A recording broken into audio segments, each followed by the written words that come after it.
Welcome to Tuesday Live. I am Omini Udan. Beginning with a common sense definition, tax globally is a common source of revenue for governments. This Nigeria does by taxing consumers' spending, investments and business activity in generating revenue to fund critical infrastructure and other amenities. However, the tax system is faced with issues that slows down the process in meeting up with desired targets, giving rise for calls to expand tax revenue, especially with reports of Nigeria's tax to GDP ratio being the lowest in the world at 6%. The development many will wish matched with action, particularly with Finance Act signed into law by President Muhammadu Buhari that will, among other things, generate additional revenues for government to partly finance deficit in the 2020 budget. The 2020 budget is projected to be financed partly by tax revenues expected to be generated through the key fiscal changes introduced by the Act. The Act contains notable changes to the Companies Income Tax Act, Value Added Tax Act, Petroleum Profit Tax Act, Personal Income Tax Act, Capital Gains Tax Act, Customs and Excise Tariffs, etc. Consolidation Act, and Stamp Duties Act. Tonight on Tuesday Live, strategy in increasing revenue generation in Nigeria. How does the Federal Inland Revenue Service intend to scale up dwindling tax revenue and tackling other challenges facing the Federal Inland Revenue Service? Answers after this background report put together by Amina Nujem. Oil has been the mainstay of Nigeria's economy since its discovery. Between 2012 and 2014, the oil sector accounted for 57% of government's total revenue. This fell to 41% between 2016 to 2018 as Nigeria gradually diversifies on the back of falling global oil prices at that time, buoyed by efforts to boost holistic economic growth.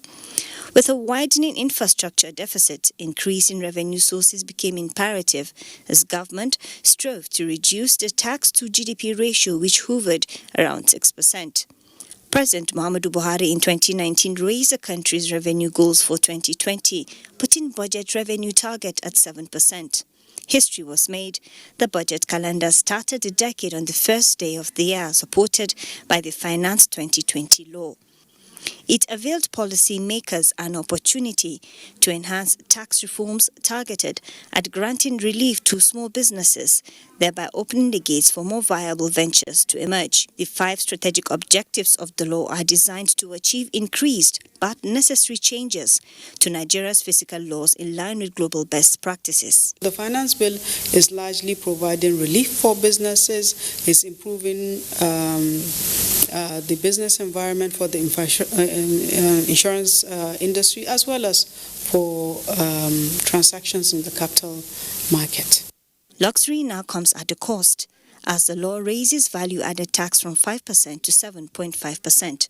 Incidentally, increase in VAT emerged the loudest, silencing about 80 other amended provisions touching other sectors. The greatest beneficiary of this Finance Act are the small and micro businesses. It's giving them a lot of headroom to be able to create wealth, to hold back on those and then reinvest those and carry on until they get to a threshold of 25 million naira. The reforms of domestic laws government believes will provide incentives for investment in infrastructure, insurance, and the capital market. Amina Nujem, NTA News. Scaling up revenue generation by the Federal Inland Revenue Service. That background up by Amina Nujem puts us on the path to begin the program tonight. Well, it's Tuesday Live, and at some point our lines will be open. You put in your calls and raise your concerns, and our team of guests will address them. Also, our Twitter handle at Tuesday Live NTA will be open. Send in your tweets, and as much as time will allow, we'll take the tweets. And please, if the phone call is through to you, turn down the volume of your television set to avoid the echo or hallback.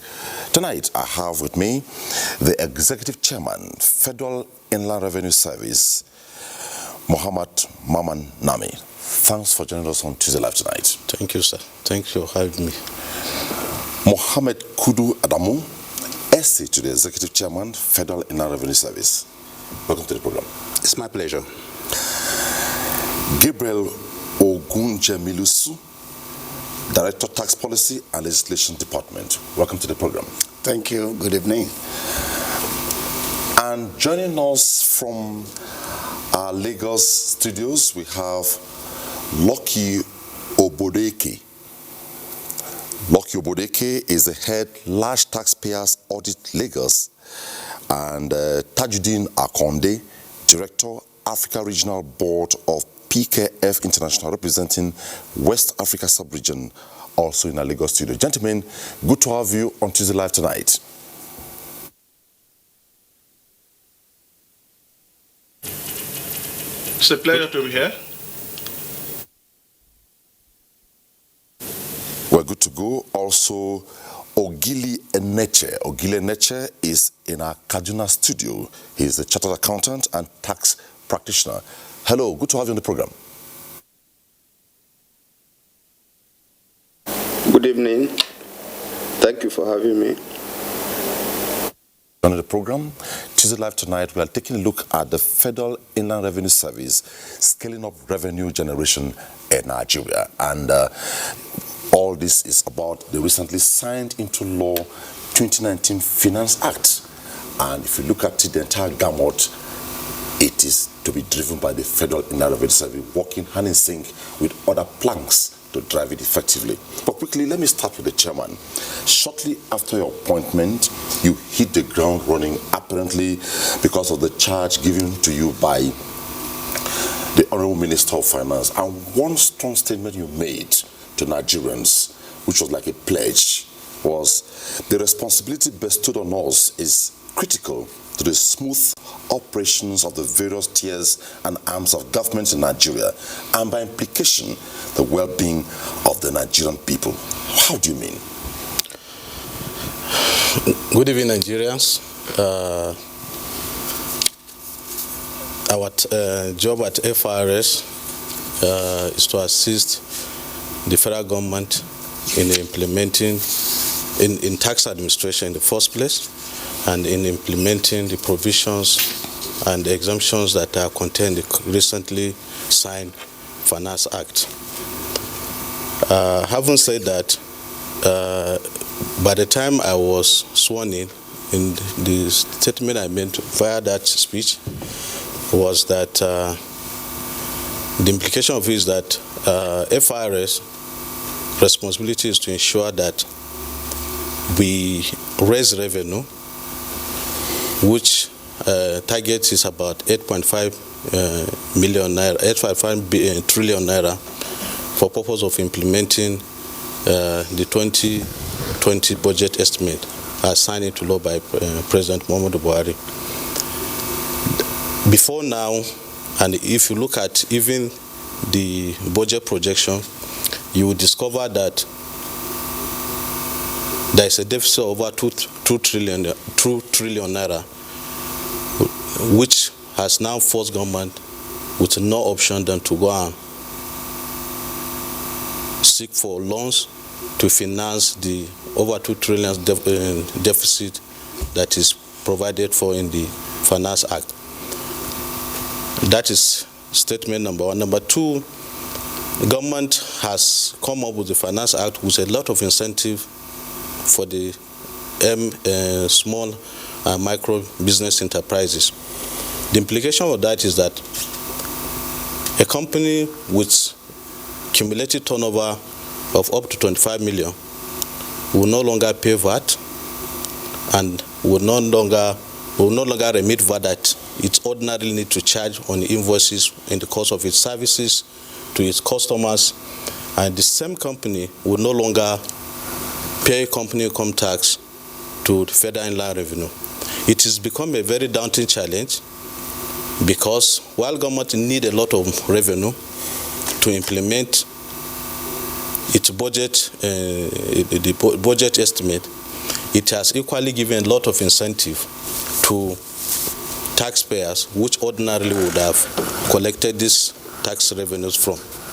So that was the essence of that statement, because like I always say, during our management meetings, in our discussion with taxpayers, we are faced with three conflicting phenomena.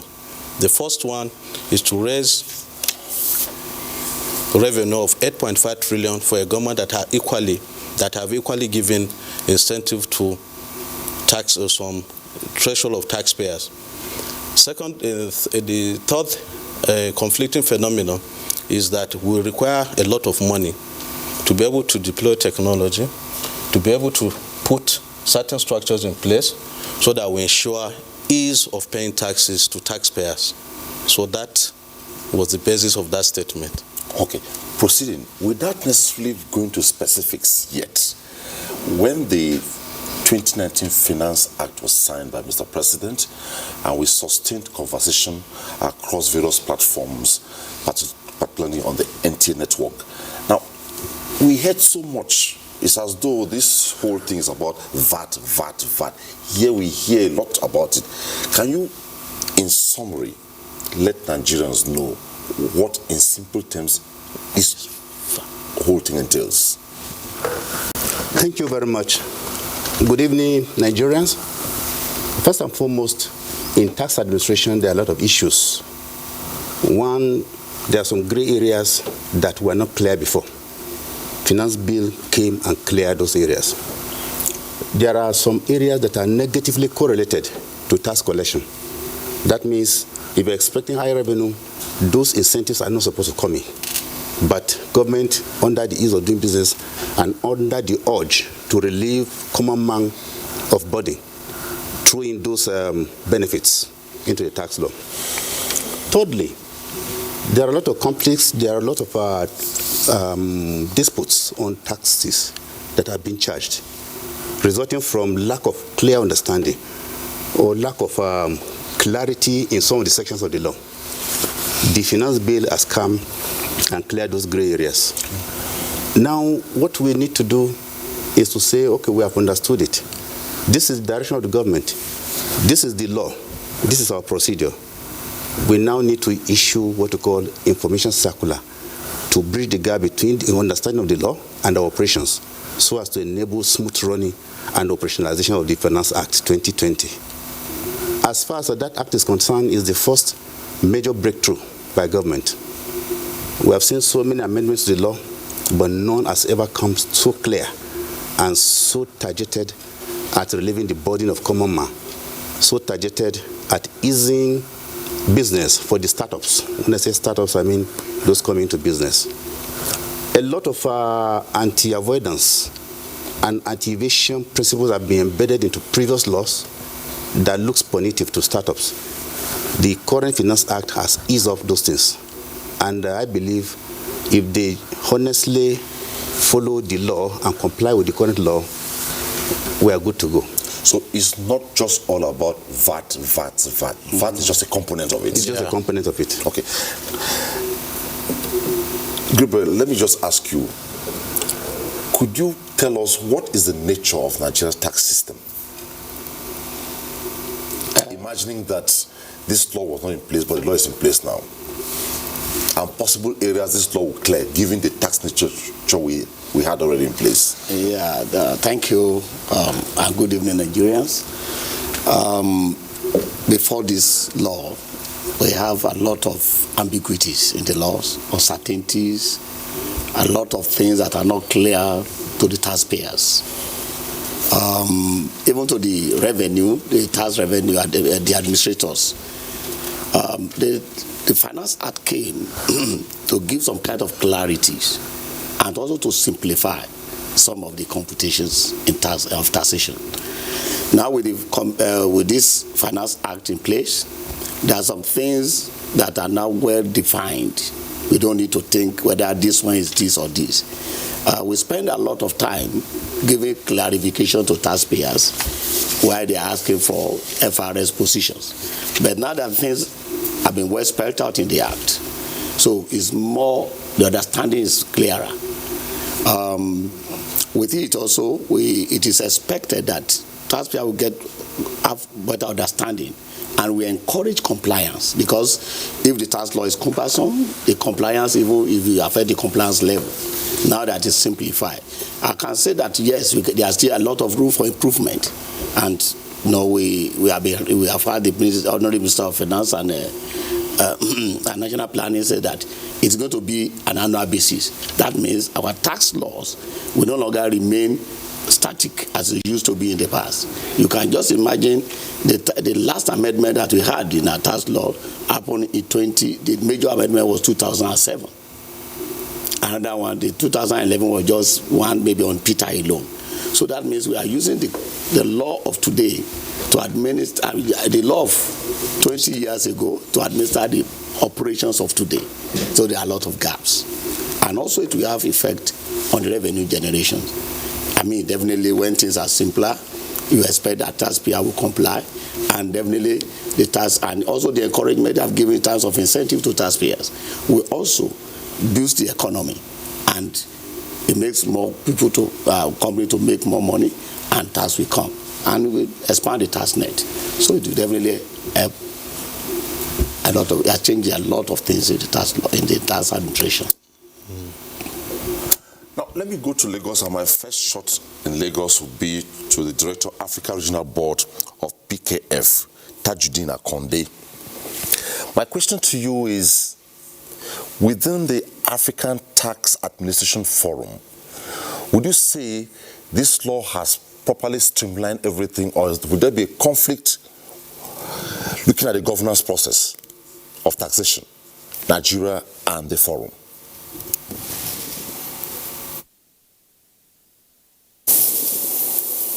Having me. Let me say this. The new act has, like the director said there, gone a long way in bringing up to date the various tax laws that we are applying.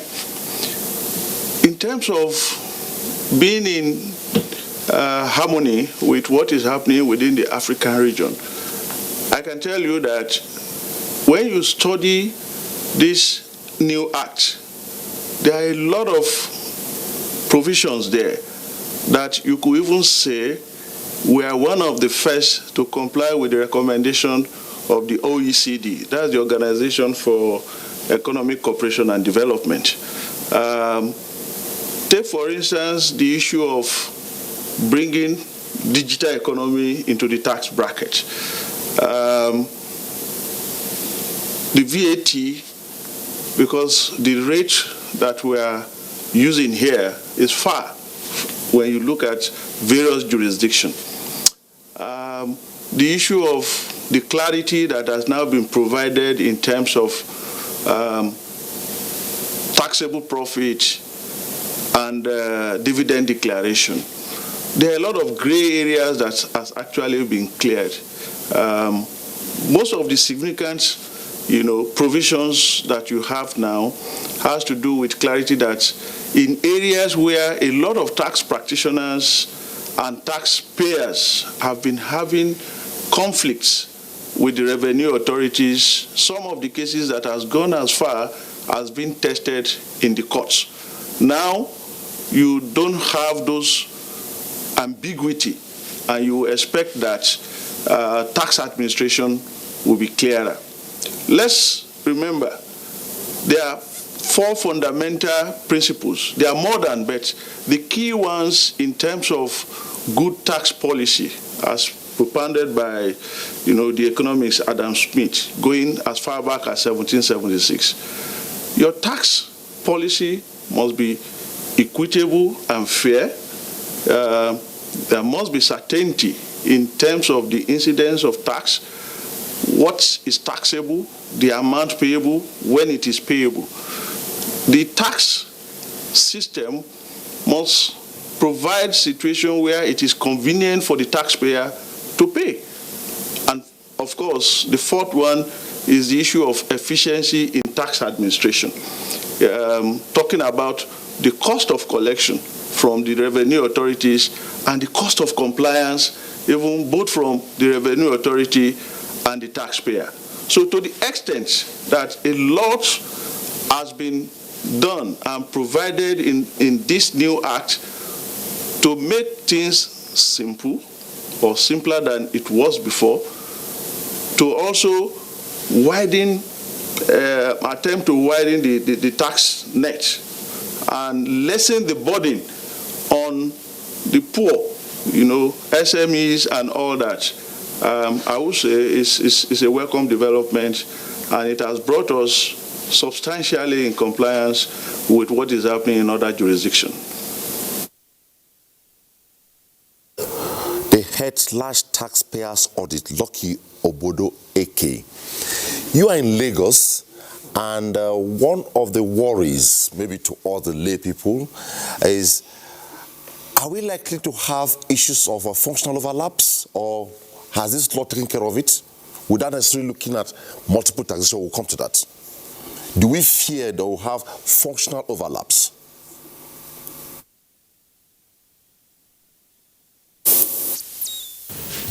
We do not expect issues of functional overlaps.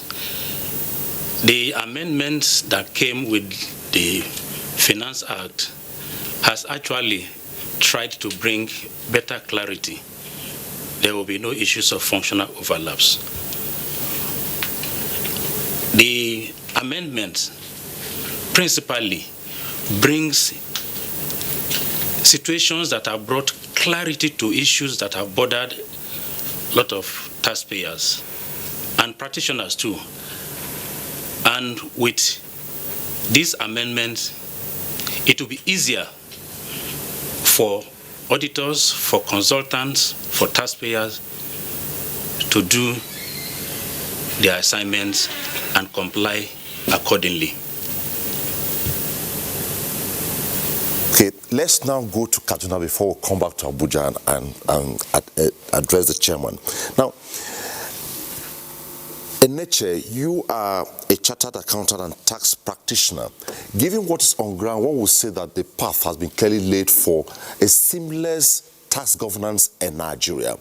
Now, one of the concerns the Minister of Finance raised on the day he inaugurated the current board of the Federal Inland Revenue Service, he said, and I quote, "Transform Nigeria into a premier revenue collecting agency with relentless commitment to enhancing good governance, probity, excellence, and integrity in its operations, administration, and management of the nation's taxation system."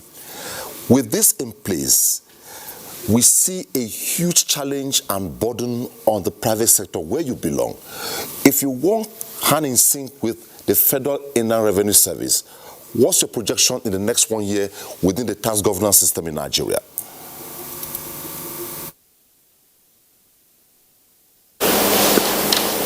Thank you for having me, and good evening, Nigerians. The Finance Bill 2020 that has been promulgated, signed by the President, that is now an act, is a welcome development in the Nigerian tax system. The last time we had a semblance of the Finance Bill was in 1999, when there was a similarity of what is today called a Finance Bill. And before now, there has been issues that have remained not clarified. You have cases in court, like has been mentioned, on tax administration. You also have a system whereby there are speculations and things were not made clear. There are several issues within the tax system, like even the one that affects almost everybody, like the 50 naira banks have been charging. There was no legal backing. They were just being done without a clear legal backing. And if you see the finance bill, the attempt that has been made is to now consolidate 6 tax laws and amend them, and then the 7th one is the custom and excise law, in such a way that it will be done very quickly. Because if you want to amend each of the laws, it will take a greater time. And thank God now that I say synergy and harmony between the Executive and the National Assembly, it was now quickly passed to amend various laws that has been lagging behind. Number two, even though you want to amend this tax and collect more tax, you have to do it with a human face. So what the government has done, and I think, is to carefully try to harness taxable revenue without necessarily harming the downtrodden and the ordinary Nigerians. And in the formulation of this finance bill, it was also not just extempore. It's not something that government just woke up and there were committees. The committee set up on enabling business environment, and then the National Tax Policy Implementation Committee organized workshops. All stakeholders, shareholders, stakeholders in the economy, we are brought together. Professional bodies like us in private sector, we are brought in to make our input in such a way that something is drafted that carries everybody along. It also examined what has been is being practiced in other jurisdictions, like one of my colleagues spoke earlier. The Organization for Economic Cooperation and Development, Action 4, in their reporting on Africa in 2019, made a lot of suggestions, which has been taken up by this government. So my thinking is that what the government has done is to bring up a policy that is going to be sustainable in driving tax revenue generation in this country, in such a way that conflicts will be reduced. However, I hasten to say that there is no law that is perfect. Even with the 2020 finance bill, there will still be gray areas. There will still be situations that will necessitate further review. And then more importantly too, in the private sector, tax practitioners try to service their clients, also do what we call aggressive tax planning, in such a way that you minimize the tax that your clients should pay. And some of these things were being done because of lack of clarity. If the new finance bill has substantially reduced some of these gray areas, like some have been mentioned, you also have the expense deductibility rule, you have the issue of excess dividend tax, you have what we call thin capitalization, whereby related parties, maybe one of them is a foreign company, you take loans offshore, and then the way you charge it out like diminishes the profits of the company in Nigeria that is liable to tax. This theme mobilization has not been addressed. There's now a clear rule that there is no way such interest payments on those loans can exceed 30%. So, and then there is what we call in the tax law exempt income. Now, previously, some of these gray areas provided for gave the room for aggressive tax planning in such a way that even though your income has been exempt, it was still possible for those companies and taxpayers to still use the expenses relating to those tax-exempt income and use the expenses that drives those income and now reduce it again from income, thereby completely eroding taxable profits. So the finance bill has addressed most of this issue. As we go along, most of the provisions that are there to drive this, we will still talk about them. Fortunately, the finance bill has a human face. It has tried very much to care for the downtrodden, for the workers, and for the generality of Nigerians who will be affected. And more importantly to me, it has tried to address regression tax, where the poor pay more. So this is what the finance bill has tried to do. If you are just joining us, the focus tonight on the program is the Federal Inland Revenue Service scaling up revenue generation in Nigeria. And our lines are open, and our Twitter handle is also open at TuesdayLive NTA. When we return, we'll take a couple of tweets and we'll sustain the conversation. Let's take this report from Lagos. To widen Nigeria's tax net in order to generate more revenue for infrastructure development and sustainability of the economy has been in the front burner of the present administration. This unrelenting effort of the government at generating more revenue prompted the proactiveness of the Federal Inland Revenue Service to hit a record figure of 5.3 trillion naira in 2019, being the highest Nigeria ever generated. Although the largest economy in Africa is still grappling with growing its tax to GDP ratio from 7% upward, concerned authorities say measures are being put in place to further drive more revenue. I've seen some improvements from doing this.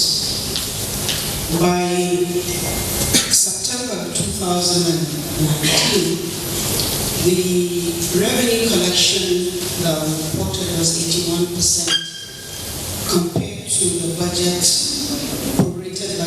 by that period. Corresponding period last year, it was about 52%. So that's the level of improvements that The need for government to identify new revenue streams and enhance enforcement with regards to collection of revenue was identified as panacea to low revenue generation. The number of companies and individuals paying taxes are not much. And if the administrative aspect is addressed, the revenue can be widened. Now, the government is doing its best in terms of amendment of laws. We have addressed the policy aspect of it. We have addressed the legal part of it. So it is the administrative partner we need to work on. And in order to work on this administrative part, we need to widen the tax net. In Lagos, Abolade Salami, NTA News. We now proceed to Maiduguri to sustain the conversation. Is a levy imposed on individuals by government to raise revenue for its expenditure. The taxes being paid into government coffers go to many places such as salaries of government workers, security, infrastructural development, among other public services. However, many Nigerians are reluctant to the payment of their taxes, owing to their opinion that evidence of payment is not being seen. We always heard of billions of naira of tax collected tax collected, but unfortunately we don't see anything on ground.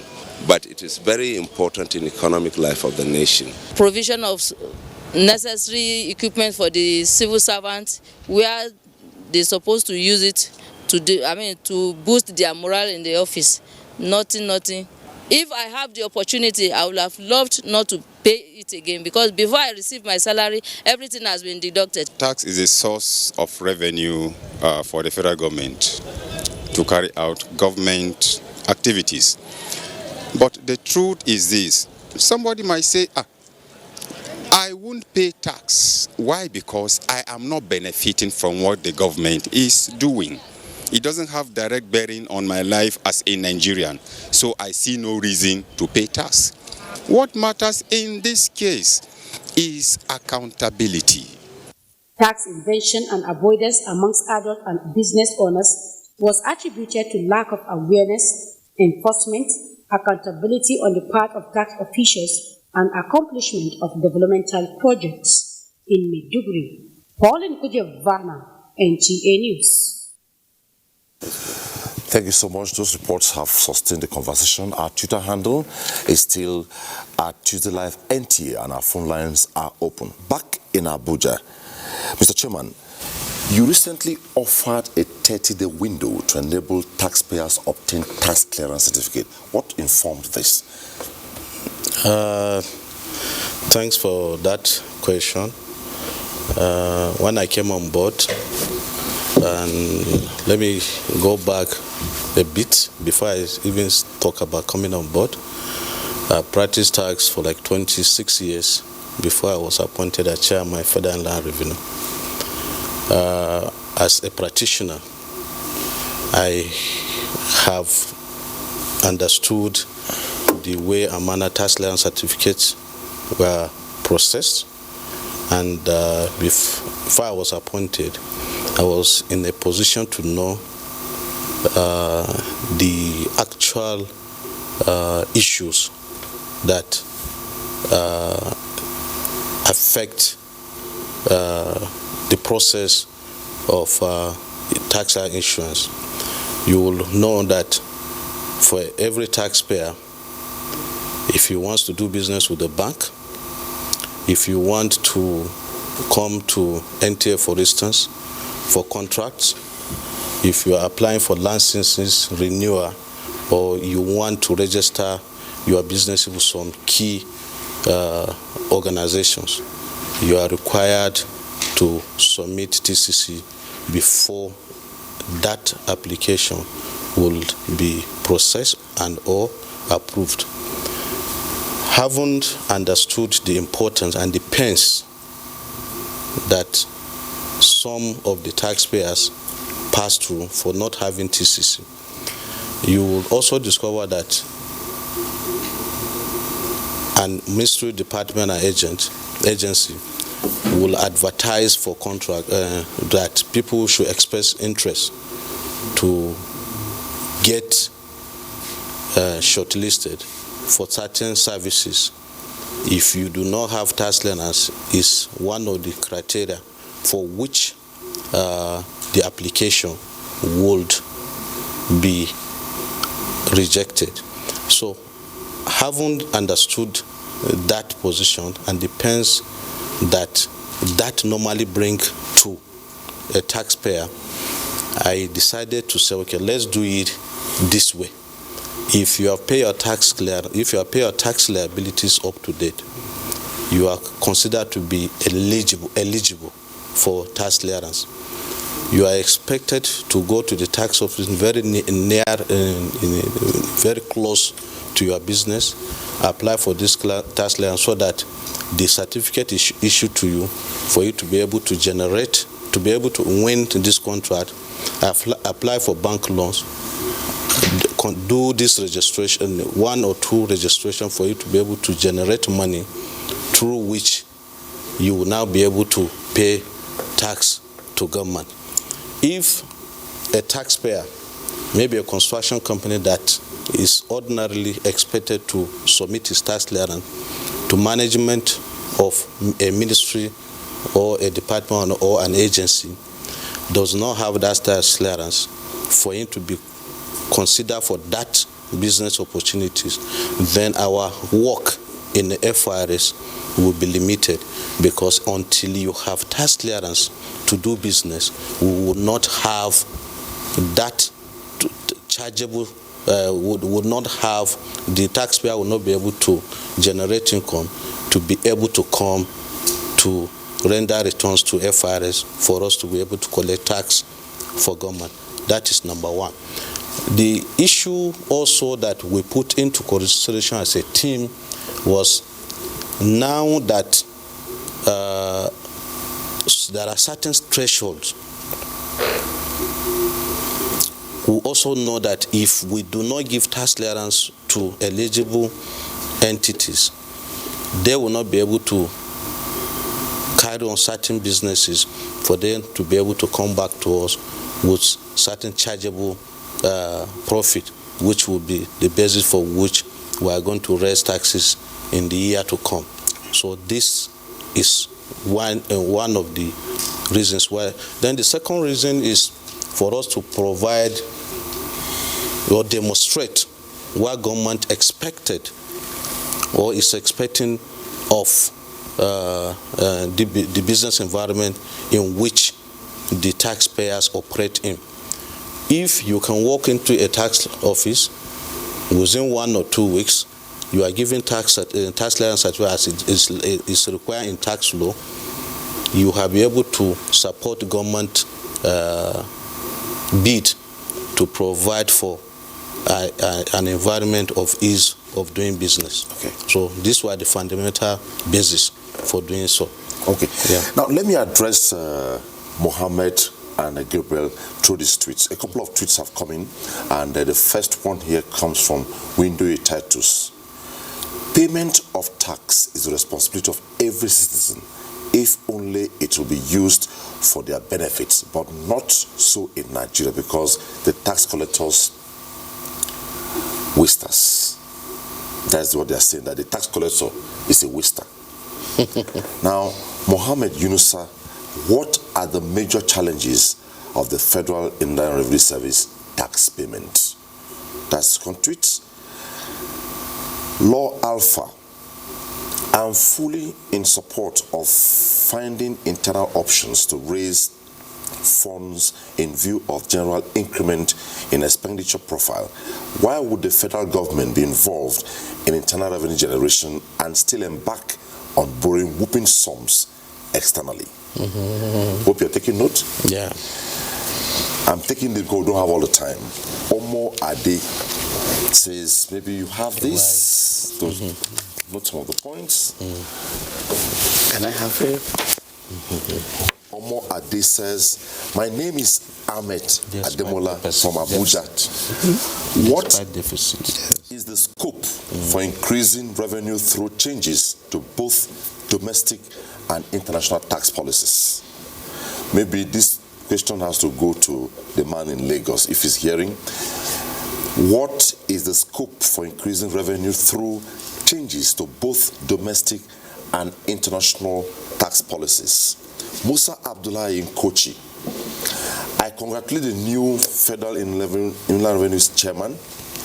I want to advise the Chairman to pay more attention to taxing online businesses and also get honest and sincere independent auditors to re-examine private firms' audit reports generated by their internal auditors who mostly compromise tax. You know this? Maybe you have to address him.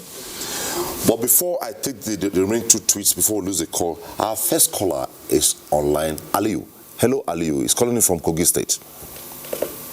Hello, Aliyu. Yes, good morning. Good evening. Good evening. Thank you. This is Aliyu Mandela from Kogi State. Go ahead, please. We can hear you. Okay. Considering the topic, sir, you're talking about scaling up revenue generation in Nigeria. Absolutely. Yes, I look at it that something is somehow missing. Go ahead, we are listening. Yeah, you see, when you talk of revenue generation and government developmental effort, you discover that the government, on their part, they have actually tried. But, you know, when we talk of the government, it's about every individual, me, you, and everybody. But somehow you discover that most of the people that are involved, like the people that are to administrate this tax payments and maybe collection, that is where the problems actually come from. And there's no proper monitoring team, like maybe in our system, like in developed countries, they use maybe this balance scorecard to check workers' appraisal system. You know, they pay you based on as you work. And you know, you can't cheat the government cannot cheat you. That's where you can kind of maybe generate the revenue at ease. And you know, this sensitization issue that the people over. Well, we lost that call from Aliyu, but Aliyu has raised some concerns there, and I believe our guests from Lagos and Kaduna took note of some of the issues he raised, because I'll come to them to react. Now, the last two tweets. Okafor Onyeka. When is the Federal Inland Revenue Service going to sensitize the public on the act, on the new act? And last but not the least on this segment, how does the Federal Inland Revenue intend to check underreported income by taxpayers who will take advantage of the exemptions for less than 25 million naira turnover?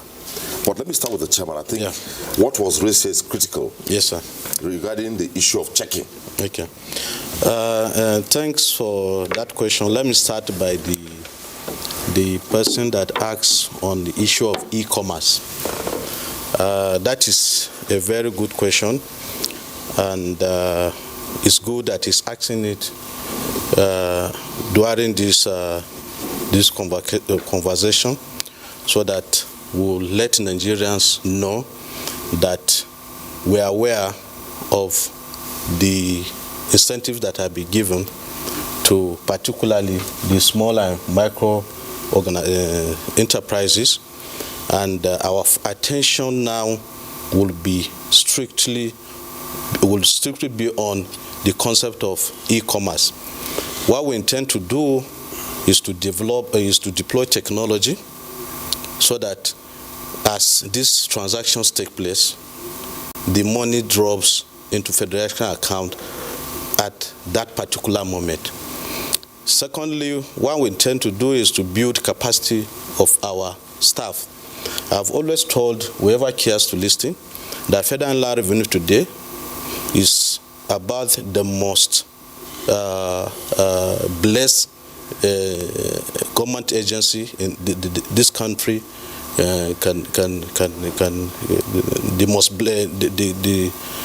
staff, the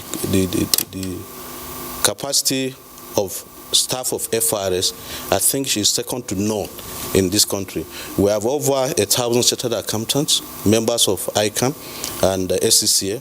We have over 3,000 qualified accountant members of ANA. We also have close to 5,000 members of CITN that are licensed to administer taxation. So with this workforce, we are convinced that carrying out audit of even back duty before this that has taken place before the deployment of this technology will not be much an issue. So what we intend to do for the transactions that were taking place before now, we are going to carry out a system audit, which surely, even if you have banked this money before thinking that yes, you have shortchanged this country, will get you to return the money to the coffers of government. On the issue of sensitization, before my colleagues will talk, thank God and we appreciate NTA that which we are doing today is part of this sensitization process. When we spoke the other time, little did people even knew that VAT is all about value addition. So we are going to come to these issues. You asked my special advisor that question, but he was very smart. He wanted me to be the one that would talk about it. This concept of VAT, and the threshold, we have the opportunity to talk to Nigerians, and we have the first platform is the platform you are provided, and the second platform is going to be regular programs on the TV. We are going to engage, we are going to have do town hall meetings where all the silent issues will be addressed. We hope the town hall meeting will dovetail to the nitty-gritty of the least person understanding what you're saying. What we want to do is good. I omitted that. What we want to do, these programs will be aired in English, which is done now. The priority going forward will be the local languages. Okay. Some will be done in Kaduna, some will be aired in Sokoto, and not just the ordinary Hausa language, but the specific dialect that is known to that particular state or locality. So also we are going to go around from a few weeks from today. As a team, we'll be going to major cities, and from major cities, our other teams from there will be going to local government to sensitize the taxpayers. The same thing will happen in the east and in the south side. So it is not going to be limited to this studio. We are going to do it in all local languages so that Nigerians are better informed about taxation, their responsibility, and particularly what is value-added tax, whose responsibility is it to charge value-added tax, whose responsibility is it to remit the value-added tax. Who qualifies to get it? Who qualifies to get what? Now, so that I don't keep the Lagos and Kaduna team waiting, let's quickly touch on one of the tweets talked about the tax collector being the tax waster. That looks very indictive, right? So can you explain on that? Thank you. The tax collectors collect, but without touching the money.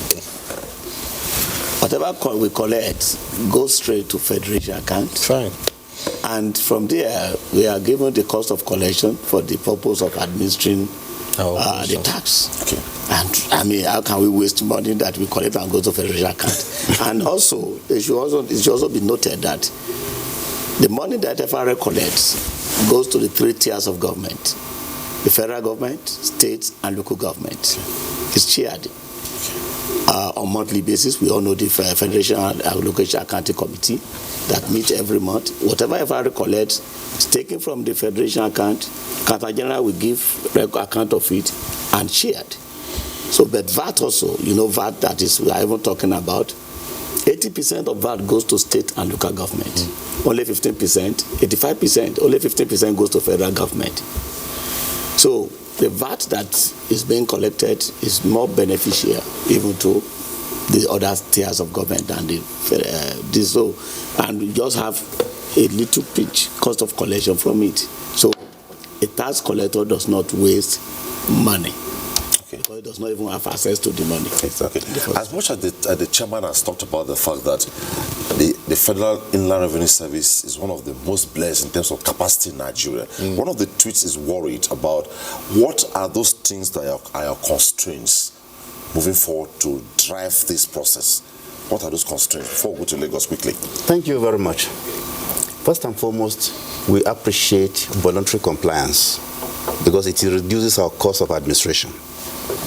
Where we have issues with taxpayers, some of them relate to the law that is not clear.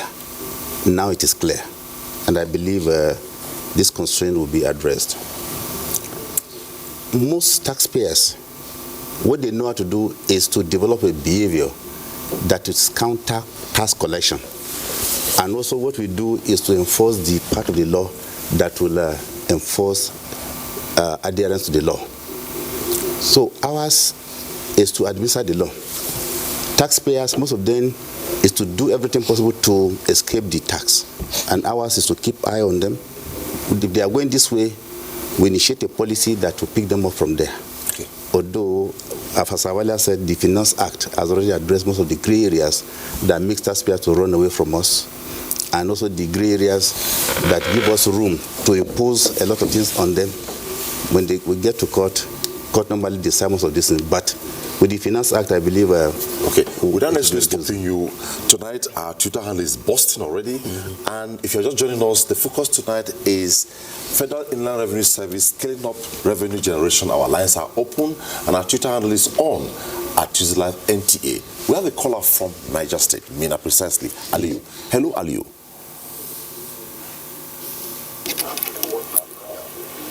Hello, Aliyu. Yeah. Good evening. You're on to Tuesday Live. Sorry? We can hear you. Go ahead. Yeah, actually, I was looking for a Tuesday Live now. Go ahead. You're on to Tuesday Live. Yeah, I wanted to contribute for what Babajide was saying about security matters in our state. Actually, I'm an APC member, but I was disappointed with this our government. Because when you look at it, our Governor Abusari Bello, since we voted into power, he never spent 2 weeks. Well, Aliyu, we are talking Federal Inland Revenue Service, not Niger State. So you can take issues of Niger State to Niger State. This is Federal Inland Revenue Service. So please raise your concerns on that. Well, our focus tonight is on the Federal Inland Revenue Service. When we return, we'll be going to Lagos and Kaduna. We'll take a short break. Nigerians, our fearless officers and men of the Nigerian military are winning the war against Boko Haram. Today, all occupied territories have been recovered and Boko Haram has been degraded. Our affected brothers and sisters are getting their lives back. However, they are now after you and me.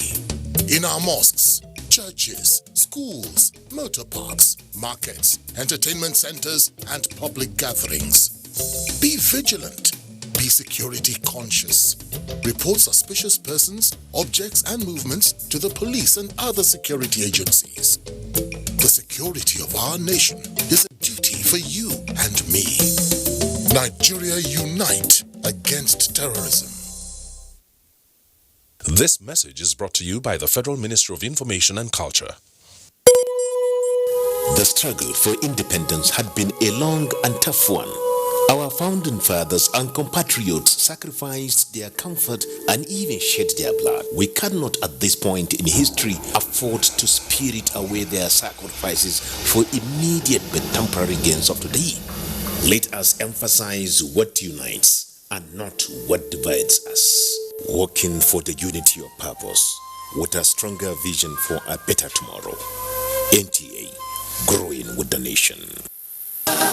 Nigeria, the only country we can train with remarkable potentials to excel. Let us believe in ourselves and change our attitude for the sake of our country and generations unborn.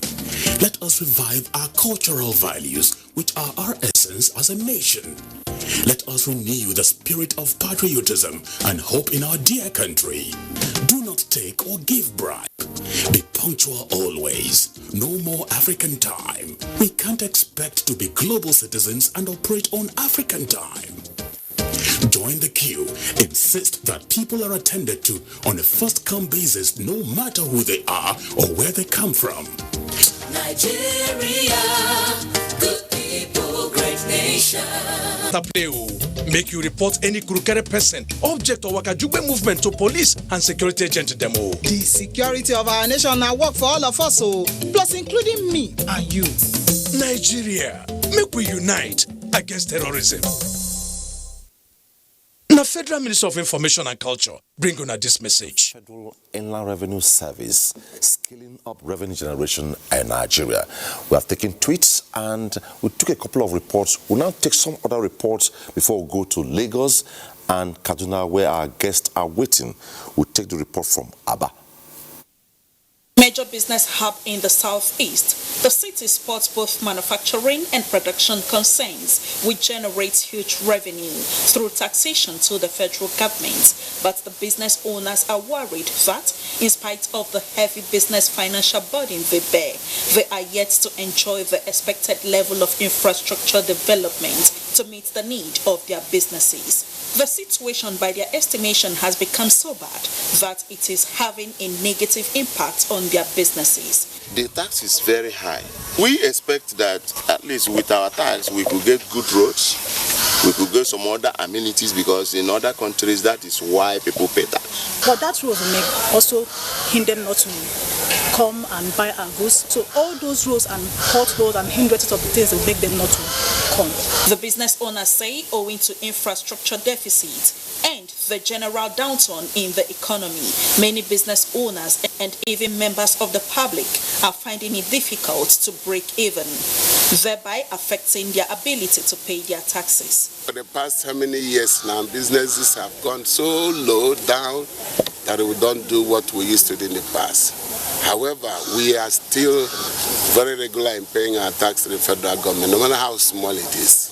A financial expert explains that since the business outflow in Aba has depreciated, then the quantum of revenue generated will be affected, thereby affecting taxation. If business is low, ability to pay will be low. Tax is progressive.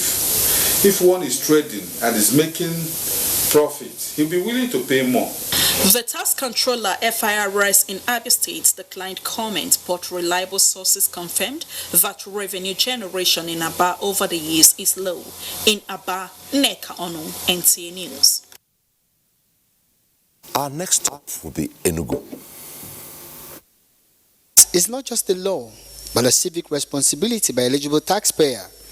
Ask a Nigerian why he has refused to fulfill this civic obligation and is quick to telling you that he provides his water, road, light, and health care, and cannot understand why he should pay any tax. You want the citizens to pay, they pay to you, you don't do what you ought to do. So that's why the apathy is there. It's the same story at both the state and federal levels, a development that has made tax administration an uphill task for the various states and federal inland revenue agencies over the years. Despite these challenges, some states in the Federation are doubling efforts at achieving an efficient and effective tax systems, working with their governments to provide some basic physical infrastructure that will help restore the taxpayer's confidence to fulfill his civic responsibility. Enugu State is one of such locations where most residents and visitors are beginning to imbibe the culture of taxation. To enable government do their work effectively now, we should pay our tax. I'm paying my tax, and then other people should pay their tax too. The state government, through its conscious and concerted developmental strategies, is fast overcoming barriers to effective and efficient tax administration in the state. According to the chairman, Enugu State Internal Revenue Service, Emeka Odo, internally generated revenue in the state has been on the increase since 2016. We have what they call tax for service. If you render services, people are more willing to pay their taxes. And we've seen that in our figures go up dramatically from 16 billion in 2016 to close to 28 billion naira by September last year. The population of the state is estimated at about 5 million, with only 700,000 eligible taxpayers captured in the state's tax net. In Enugu, Amechi Pius, NTA News. This report sustains the conversation. If you're just joining us, we are taking a look at the Federal Inland Revenue Service tonight, looking at scaling up revenue generation tied to the recently signed into law of the 2019 Finance Act in Nigeria. Now, to Lagos, starting with in no particular order, but I want to start with Akonde. Sorry, I want to start with Akonde, please. Now, there's a tweet that says, what is the scope for increasing revenue through changes to both domestic and international tax policies? That's a concern raised in one of the tweets.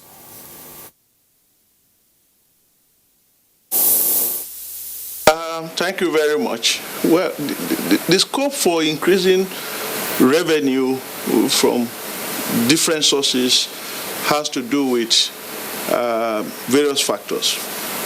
Number one, the ease with which taxpayers are able to process, the submission of their return, the payment of taxes, and the collection of the tax clearance, which is evidence that they have discharged their obligations with respect to tax payment. Today, we cannot live in an environment where taxpayers will have to go through a lot of speed breakers to be able to comply, with tax payment. I'm happy to hear the chairman talk about deployment of technology. I mean, we are under a self-assessment regime. What that means is when a taxpayer, already from the clarity that we have in the various tax laws now, should be able to, on his own desktop, be able to fill the tax returns, submit, pay the necessary assessment through the various banks, which today you don't even need to leave your desk to be able to do your bank transfer, which will hit the revenue account. You generate your own receipt, and at the end of the reporting period, you are able to generate your own tax clearance. When there is the ease of payment, ease of compliance, then you expect that revenue from those sources will naturally increase, because the incidence of evasion will be reduced. From different sources, the Federal Inland Revenue Service will have to look at areas that up to now were not brought into the tax bracket. We've just mentioned the issue of digital economy. And one of the key provisions in the new act is the issue of VAT, defining the principle behind Nigeria's dealing with non-resident companies. Now it's about the destination of service. Before, there was no clarity.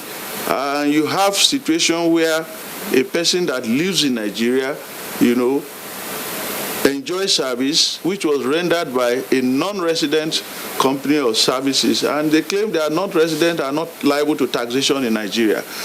But prior to the enactment of this act, the court had earlier, made pronouncements, which this Finance Act 2010-20 also captures, that once that service, the good was enjoyed in Nigeria, then that service will be liable to taxation in Nigeria.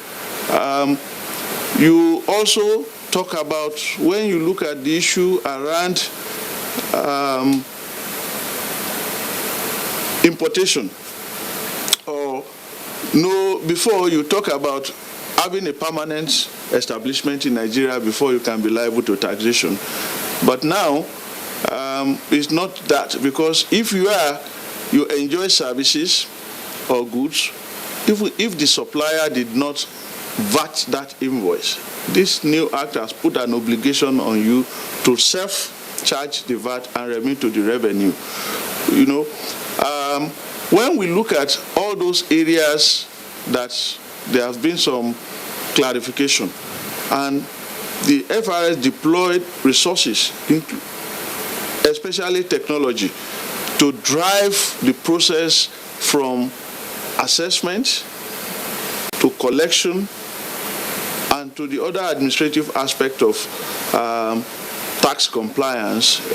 I believe that revenue generation should move in the direction that we are all expecting it to move.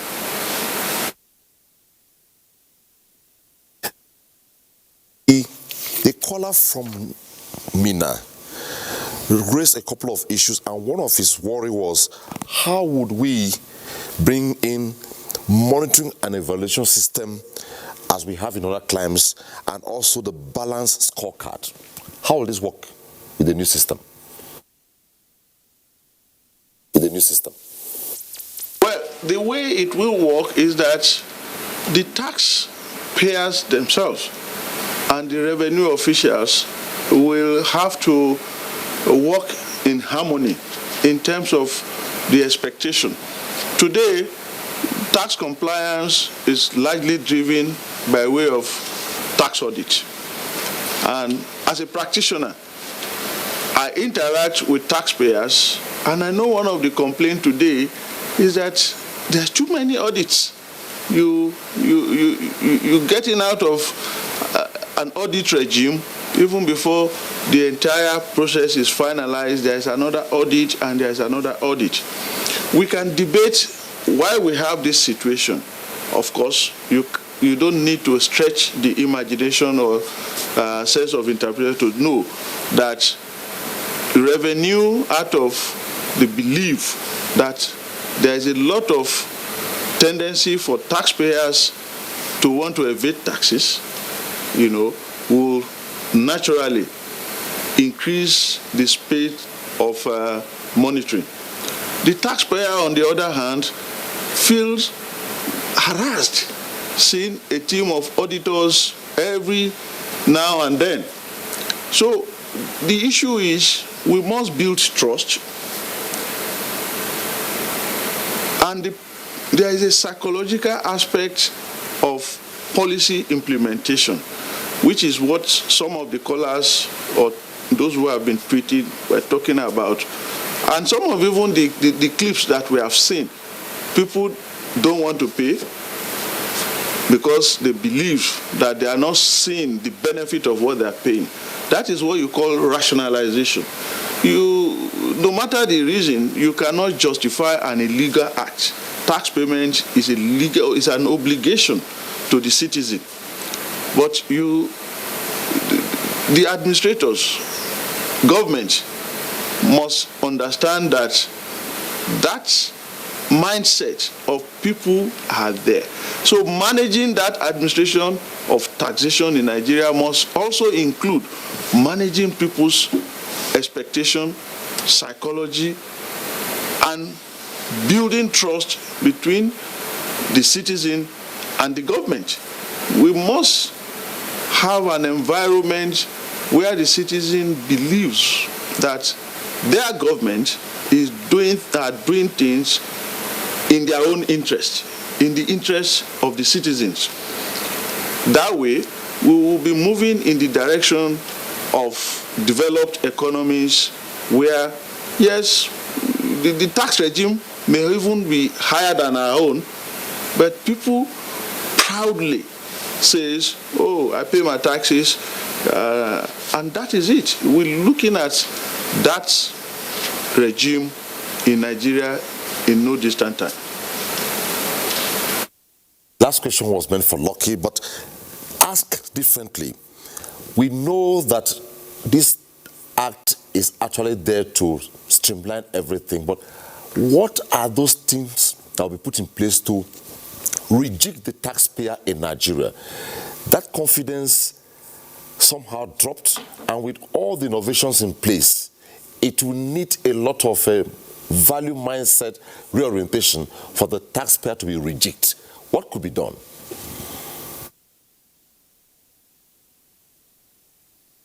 Thank you very much.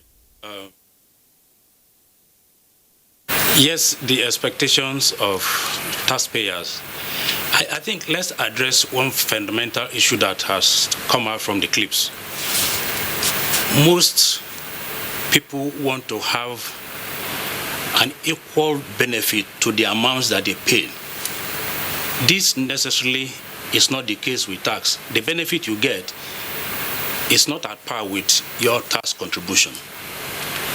Secondly,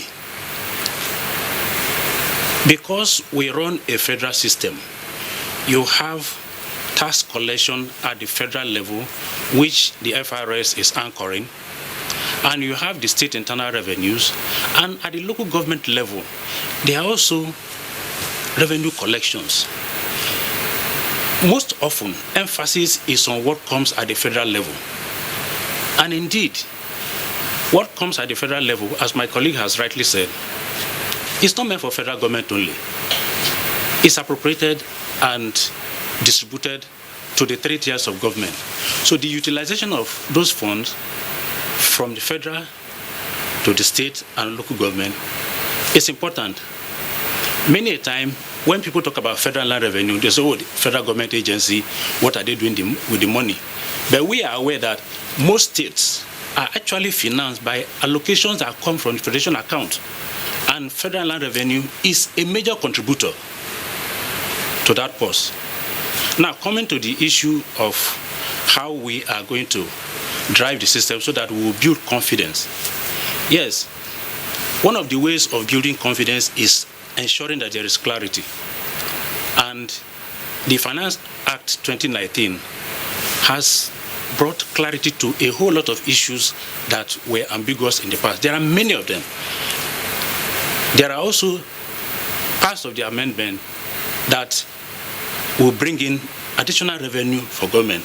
I will take one specific example. The amendment to the petroleum profit tax is just a straight line amendment which brings equity to the issue of withholding tax on dividends. Operators in the oil and gas industry, the upstream, dividends that they pay, there were no withholding tax on it before. But dividend is dividend. Other sectors were paying. This amendment has said there will be withholding tax in it. And that is a good source of revenue. 2, if you look at the insurance sector, they have had a running battle on the way the provisions relating to taxing insurance was done in the recent past, for the past, since 2007 to date. But this amendment has brought clarity, and it will be easier for companies in the insurance industry to abide and comply. And indeed, it appears we have moved from an extreme of overtaxing to an extreme of undertaxing, because the insurance companies are to pay 0.5% as minimum tax. Under personal income tax is 1%. So a company is paying even less. But that is what the Act has brought. We also have other areas that are to bring in revenue. The issue of digital economy is there. The issue of tin capitalization, which puts a seal so that this base erosion that comes from moving out profits in the form of interest, while owners and promoters of company will undercapitalize and on their own bring in money and call it loan and move out the money. Now that is out of it. So with these amendments and these issues, there will be further compliance. I also want to bring out one further issue. We seem to be emphasizing on actual cash collection. We are not looking at some other benefits that are emanating from this amendment. There is a portion of the amendment that gave very generous conditions, exemptions to operators, to businesses that are in agri sector. First 5 years, tax-free. And if you have done well, you get another 3 years. That is 8 years. This is even more than what the pioneer incentives gives to other sectors. So beyond just the cash generated, there is that economic effect that is coming from this amendment. Of course, it's needless talking about how liberal the amendment has been, or is being to the small and medium enterprises. It is truly for them. Because if you are not paying VAT and you are not paying company income tax because your turnover is less than 25 million, we expect them to comply because the tax burden on them has been reduced. We expect those companies to grow and not be stunted and not remain under 25 million year in, year out. We expect them to grow so that they will start paying tax. It is a legal, moral, and civic obligation that citizens, businesses contribute to the Commonwealth. So it's necessary that those small companies grow and pay. Otherwise, the reason for giving them the incentives will be defeated in the long run if they suffer what we call arrested development, if they don't grow. Thank you. Please, our guest in Kaduna, we are still with you. We'll come to you shortly after we take this vox pop by Nigerians still on the issue, the conversation of the Federal Inland Revenue Service upscaling revenue generation in Nigeria. Organizations and people do not really understand why we have to pay tax in the first place. But if people are enlightened properly, educate them that this tax payment is used to enhance especially infrastructural development of the place and some other things. So people will begin to appreciate that the tax they paid is used to maybe construct roads, even invest into housing projects, and so on and so forth. So they will be encouraged.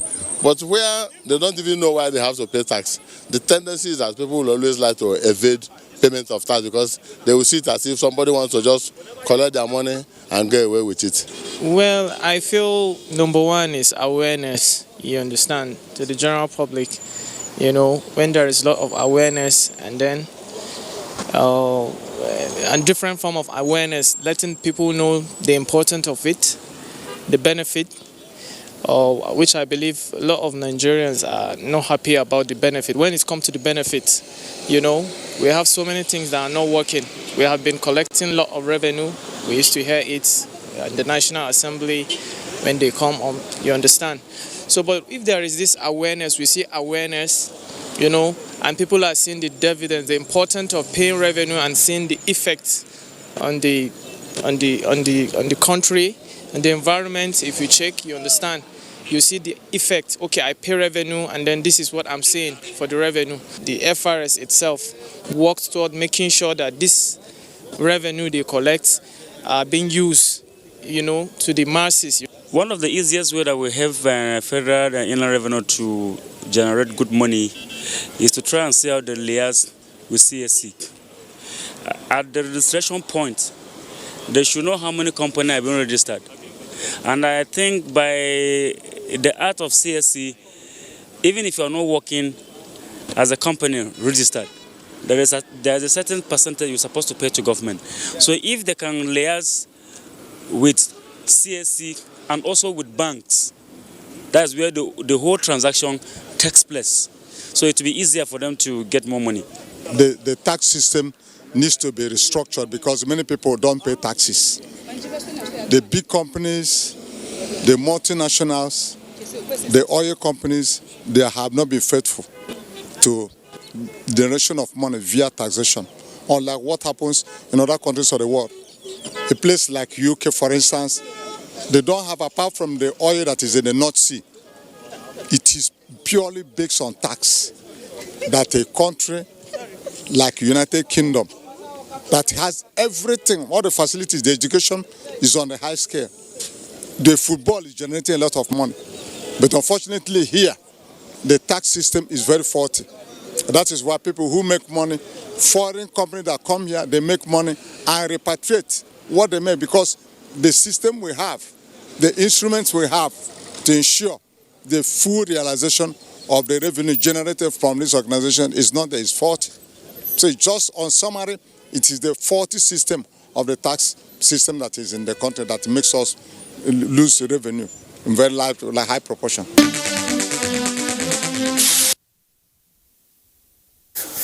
Those were Nigerians also joining in the conversation tonight, and a couple of issues were raised. In every innovation you have, if you don't put in place safeguards, then there becomes a problem. So going to Kaduna now with Ogili Enenche. What is your view regarding issues of safeguards? Because as much as we have deliberate exemptions in this policy, what happens to those who want to cut corners, to evade? What should be done? Thank you, and thank you for your apology, because I was beginning to feel abandoned in Kaduna. The tax law, like we've had, and the administration has several safeguards. The issues we're having in Nigeria is principally because the tax penetration is very low.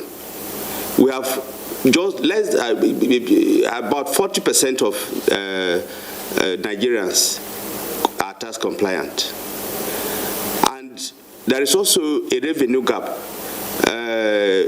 In the whole of Africa, the average tax to GDP is about 17.2% as at 2018. Nigeria has just about 5.7%.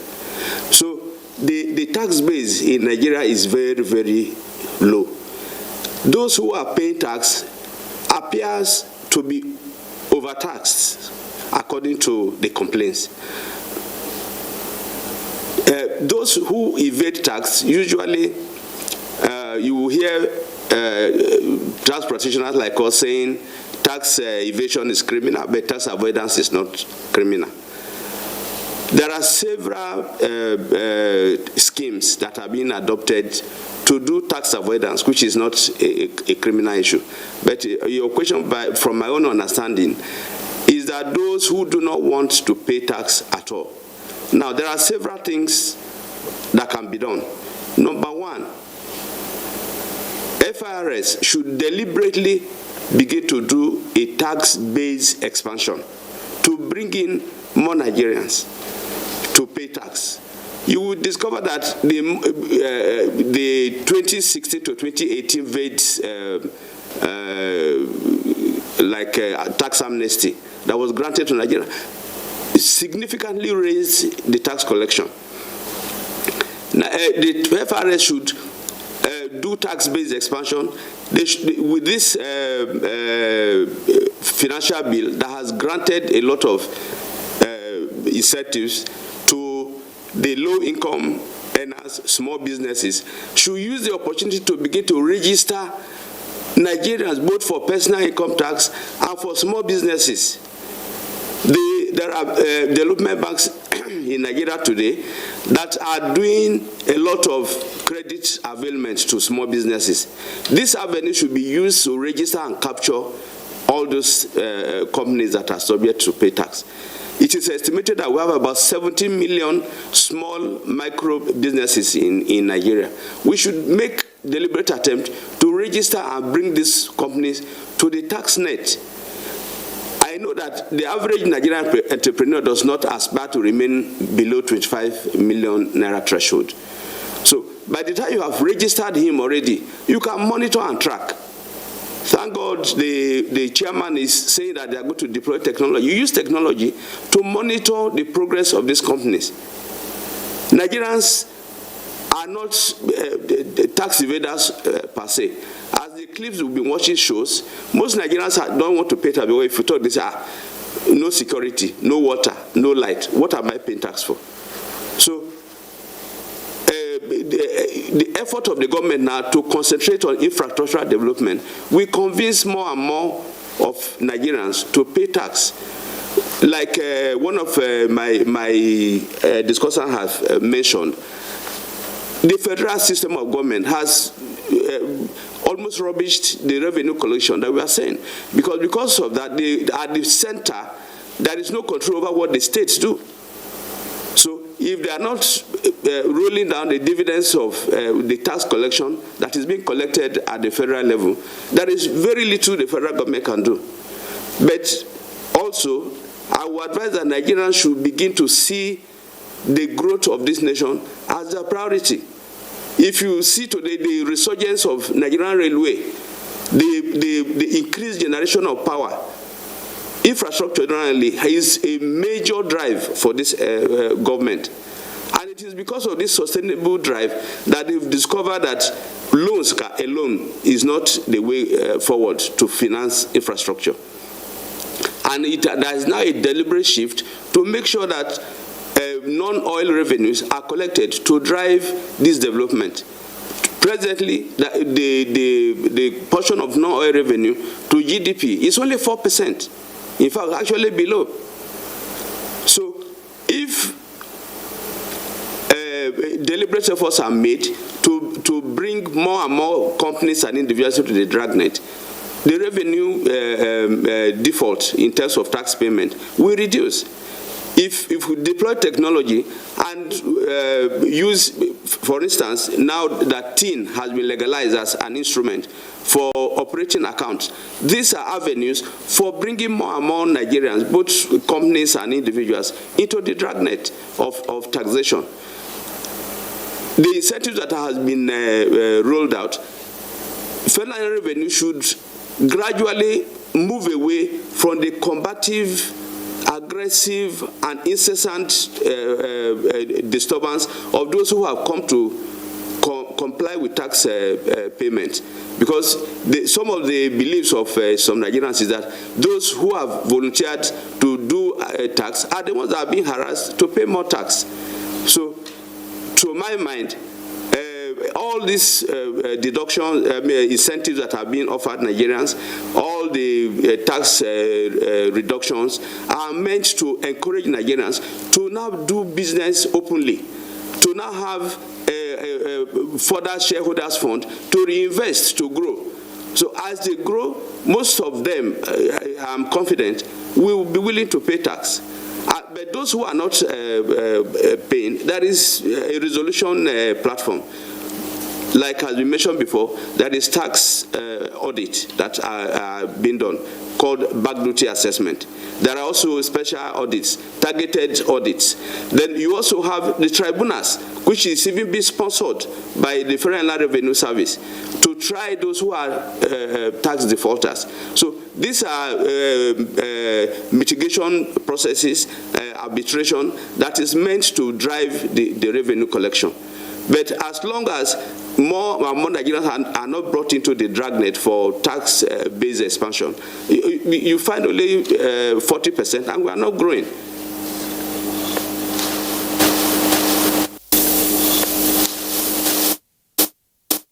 I want to address all the issues tonight, then we will not be able to finish the program. But quickly, our Twitter handle is busting. I'll try as much as possible to take all the tweets I have here before we go around once again. Now, quickly, if all the centers are hearing me, Abuja, Lagos, and Kaduna, I will read the tweets and I go around all of you to react and make your closing thoughts for want of time. First here comes from Musa Shehu. The present government of President Muhammadu Buhari has proved to Nigerians and Nigeria that our tax money works for us. With the provisions of infrastructure such as rail, and Mr. Nami is a highly experienced tax expert who is very honest and hardworking. That's kudos to you, Mr. Chairman. Nura Maska, the new tax regime in Nigeria, the new tax regime in the Federal Inland Revenue Service is a welcome development and a hope for Nigerian economic development, looking at the aggressive step the chairman has set to take in his policy implementation and tax administration, which is the big tax before him. Noted? Okay. David Fisayo, what are the Federal Inland Revenue Service efforts to index tax rates so that real income will be taxed rather than nominal income? Musa Shehu, President Muhammadu Buhari's policy has helped voluntary tax compliance easy with the appointment of Mr. Nami as the provisions of infrastructure. Musa Shehu. Prolific. What enforcement mechanism will be put in place to ensure taxpayers who have been issued tax clearance file returns when due at true level of their transactions? Muhammad Gawu, ease of doing business. Many small and medium enterprises to companies in Nigeria don't win big contracts. So many companies will end up not paying penny to the government. Do you think the Federal Inland Revenue Service will meet up its targets? Abdulaziz Musa Al-Hassan. My question to the new administration of the Federal Inland Revenue Service is, what is the way forward at the Federal Inland Revenue Service looking at the Nigerian tax system is plagued with different issues and challenges? Nura Maska, I heard the chairman, Federal Inland Revenue, talk about sensitization nationwide. I commend him for that foresight, but I advise he takes that campaign through the National Orientation Agency to achieve the organizational objective optimally. Noted? Black some God's manpower. I'm almost done. If the government must take e-businesses, the government must assure the business world that it is very safe and its operations will be smooth in terms of network. I think I'll stop there for now and I'll allow it without following any order from the chairman. Quickly, so I'll go to Lagos, they respond, I'll go to Kaduna, then we come back and do our closing thoughts. So starting with you, Mr. Chairman, you heard the avalanche of tweets there. Yeah, thank you. The first I will appreciate is Nura, that we should carry our sensitization program executed through National Orientation Agency. Yes. That is highly commendable because we feel it is cost effective, and doing that is to pass part of some of our costs to the people that enjoy taxpayers' money to assist us and carry out those campaigns. Efforts being made to ensure that the revenue target given to us, we have all been discussing that. The first thing we have said before is to deploy technology where necessary, so that going forward, when taxes are paid, it drops immediately into our national treasury. That is number one. Giving you an example is issues like stamp duty payment. The cumulative figure of stamp duty paid to Federal Inland Revenue from all sectors last year was about 25 billion. We are of the view that that is not enough, because if you or my co-discussants have made one transfer or the other today that is above 10,000 per transfer, you would have discovered that 15 naira had been deducted. So one of is a loophole that we have identified, and the only way we can do it is to deploy technology so that as as NIPS, money deposit banks, and other agent of collection deduct this money from the customers, it hits the federation account. What we intend to do also is to do a collaboration with the Joint Tax Board. Luckily, I'm the chairman of the Joint Tax Board. So in our next meeting, part of the issues we want to discuss centers around information sharing. We are aware some of the states have gone far to work on the enterprises and individuals that are resident in their state. So we are going to collaborate with them to get certain information on certain taxpayers, particularly those that have to do with the indirect tax, indirect taxation, which is the value-added tax that we're discussing. Mr. Ogili, unfortunately, you are a practitioner. You are still a practitioner. I'm now a revenue administrator. So where we are going to have issues with you is that going forward, we are going to collaborate with the professional bodies where lawyers belong, professional bodies where tax experts belong, professional bodies where accountants belong, to register the full details on the register of members, so that going forward, apart from deploying technologies to get these taxes taken at source, at the point that these transactions happen, we will be able to monitor what you do on a monthly basis.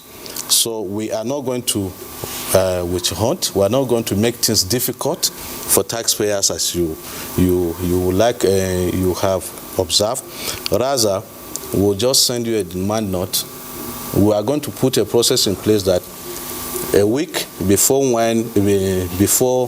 the VAT or the value-added tax are due, reminders are sent to you to remind you that in so date time you are expected to pay value-added. So as a practitioner, you'll be getting such notices going forward. And if we wait a week after the returns are due and we do not get those returns, Mr. Ogili will come back to you again to say where is the tax that you have collected on behalf of federal government. This is where I still have to explain again, because as a service provider, you are not paying tax, you are only remitting tax that you have collected on behalf of Nigerians.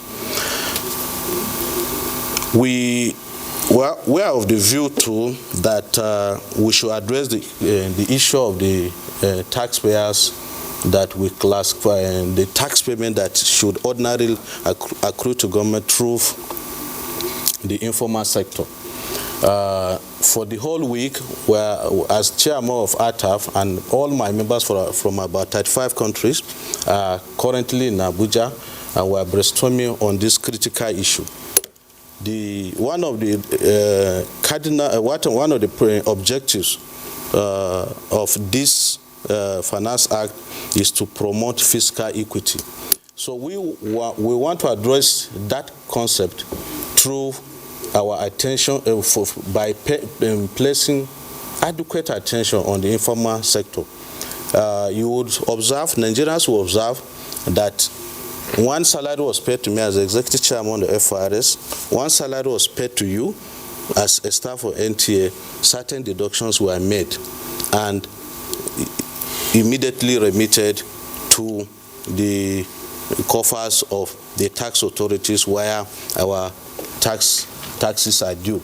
Then you have an informal sector, people like the truck owners that would have 100 trucks in their fleet, but do not even have a tax file, an existing tax file in the revenue authorities.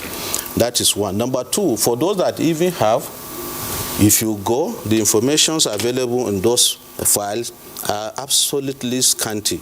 So what we are going to do going forward is to collaborate with relevant stakeholders and advise the government that these taxes or these revenues that these guys do not pay are taken from them at source. And the ideal thing, which I have always campaigned wherever I talk to government officials, is issues of concession. All over the world, if you go to United States of America, major streets, if you go to the UK, major streets, roads are not built for users to be used for free. Roads, after they are initially constructed, are supposed to be maintained. But the situation we have here, and toll gates are all over places where revenues are taken as source from the users. It is through that effort that those developed countries are able to maintain this road. So we have advised government, yes, we'll do our best to generate this revenue that you have projected for us, but you should also understand that you should balance the equation. You don't use taxpayers' money to build infrastructure that the people that are not paying tax uses and destroy.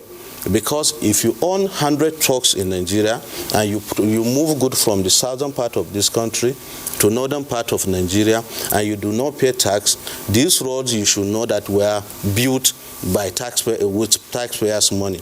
So going forward, we want to collaborate with the Attorney General Office, with the National Assembly and other critical stakeholders to ensure that this informal sector are brought to tax net. I want to also advise Nigerians, because I may not have the opportunity to do that again, that yes, there are incentives in the tax law, in the Finance Act, but you should know that you have a responsibility after registering with the Corporate Affairs Commission to also register with Federal Inland Revenue, because now that you have the opportunity of not paying tax until your turnover is up to 25 million, there is also a caveat that if you fail to register, in the first month that it is realized that you did not register, you pay penalty as much as 50,000 for the first month of your inability of your failure to register. Then subsequently you'll be paying 25,000 per month. So we want to believe that if you don't make your records available to Federal Inland Revenue, you will just be shortchanging yourself. We just hope that they are conscientized on this. These are things, and that's why we're bringing it to table now. Second issue is, even if you register and you fail to pay in pretense that yes, you do not have the threshold of 25 million, we are going to deploy technology. And if we discover that is not the case, there is a penalty due, not even on the tax payment, for failing to pay, which is 50,000 in the initial month and subsequent months at 25,000 per month. You should, we will also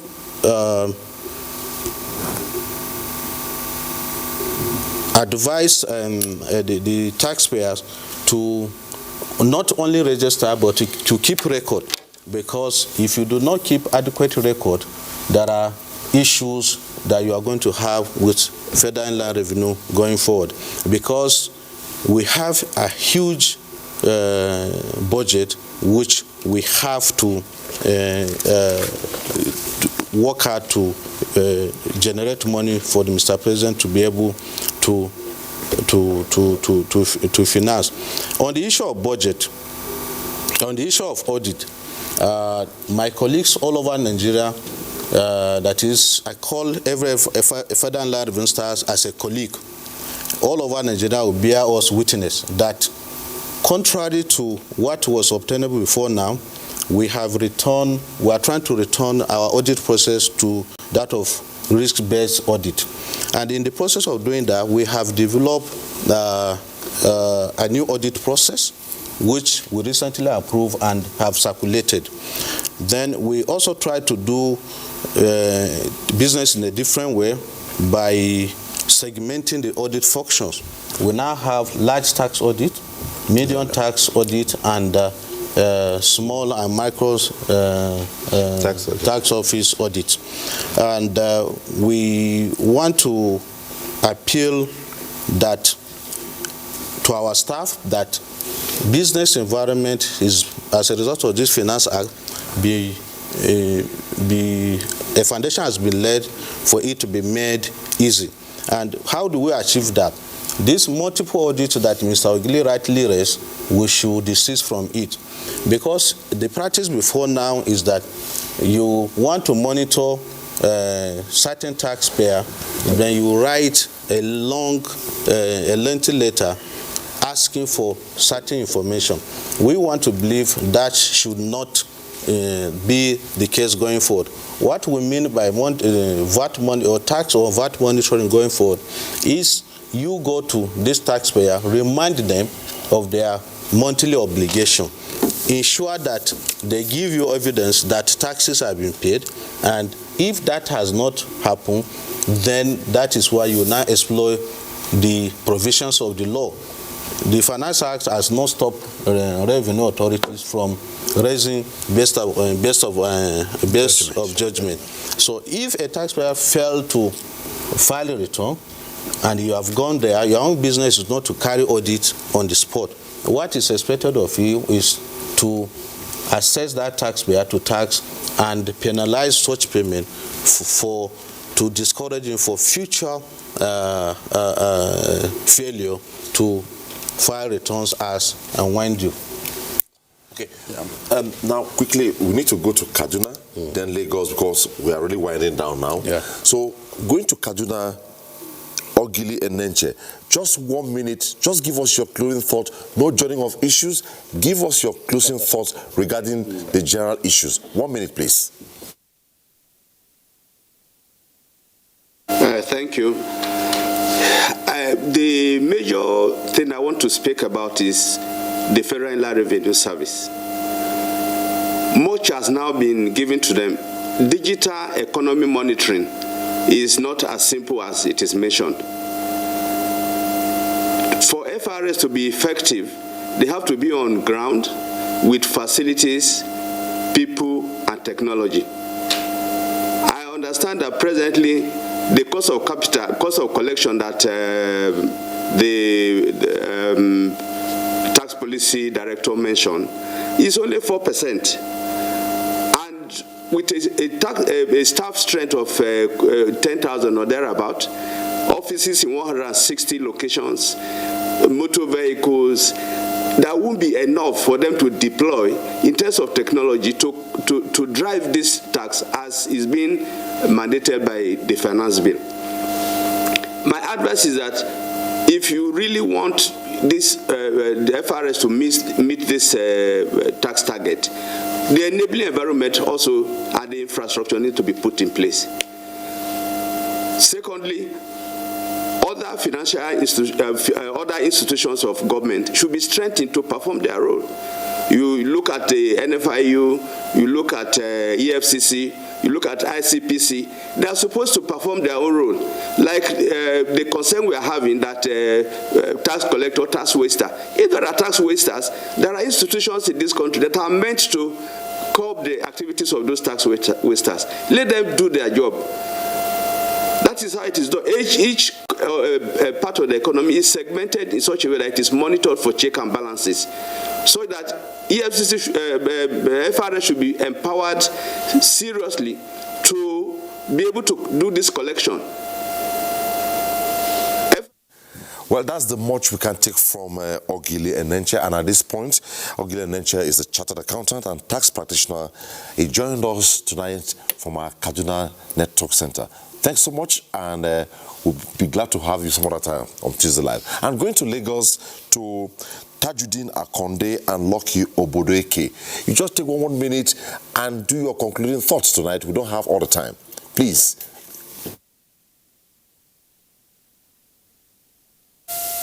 Okay, thank you very much. My concluding remarks will be addressed to the taxpayers. From the discussions, you will see that a lot has changed in the tax environment, and the landscape. My advice is all companies, all taxpayers should prepare for a new dispensation in tax administration. The chairman has said the target is over 8 trillion naira. Report shows that the last collection for the last financial year was in the region of 5 trillion. So you are talking of about 60% jump in terms of expectation of revenue. Every taxpayer should expect the federal inland revenue on behalf of the federal government to be very bullish,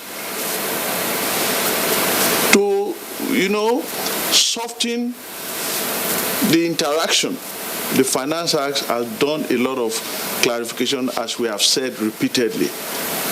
Please take your tax affairs very seriously. You need to keep good books and records. You need to seek clarification, because a lot of things that were being done in a particular manner prior to the coming into effect of the Finance Act 2020 will be done differently. I mean, cessation rule, commencement rule, petroleum profit tax, dividend, mergers and acquisition, because there are some changes to how assets that were transferred between related parties will be treated. And we will see. Let's go to Lucky Obodeke now. Lucky Obodeke, can you give us your closing thoughts? 1 minute, please.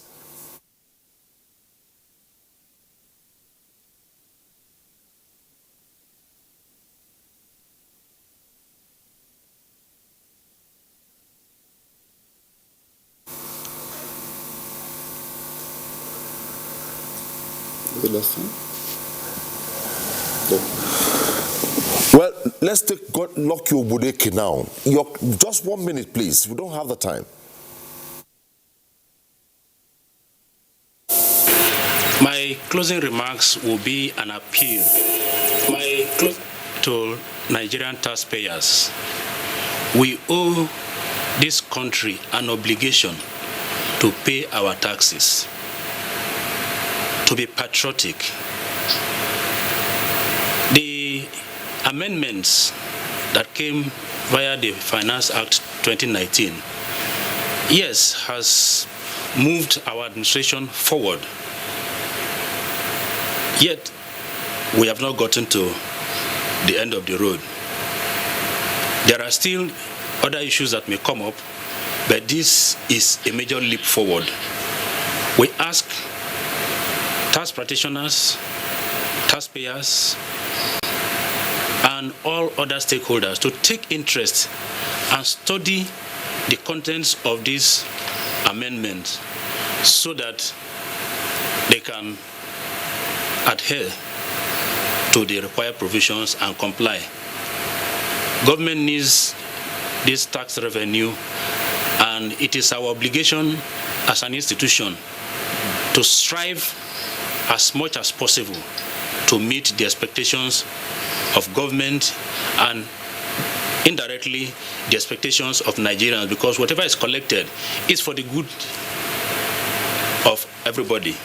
Let us be patriotic. Government is also using funds. Thank you so much. I must at this point say a very big thank you to the head Large Taxpayers Audit Lagos. He joined us from our Lagos Center, Lucky Obodeke, and Tajuddin Akonde, Director, Africa Regional Board of PKF International, representing West Africa Sub-Region. He also joined from. Gentlemen, thank you so much for being part of Tuesday Live tonight. And back in Abuja, I must say, maybe the chairman of the Federal Inland Revenue Service will be thinking of, and that's shot on Tuesday Live in a couple of weeks, because we don't have all the time. Even if it's 5 hours, we won't finish it. Taking off from Gabriel Ogunje Mulisi, Director, Tax Policy and Legislations Department of the Federal Inland Revenue Service. Thanks so much for being on Tuesday Live tonight. Thank you and for having us here. Mohammed Kudu Adamu, SA to the Executive Chairman. It was nice having you on the program. Thank you very much. And last but not the least is the Executive Chairman, Federal Inland Revenue Service, Muhammad Maman. Let me make a statement. Thanks so much. Just one word. Yeah. The last statement I will make here, and the key statement I want to pass to the taxpayers, staff and taxpayers, particularly the staff of Federal Inland Revenue, is that we have given this service back to you. You should understand that FIRA is a key revenue generating unit, and we should take advantage of staff-friendly policies that we have introduced since we come on board, so that collectively, together, jointly, as a team, we reposition this service for efficient service delivery to Nigerians. Thank you, Chairman. Well, that wraps Tuesday Live tonight. It was nice chatting with you. We thank you for your tweets, and if we could not take your tweets tonight, please forgive us, time constraint, and also for all the calls and all the ones we could not take, forgive us for time constraint. That's it on Tuesday Live. On behalf of all of us, bye-bye.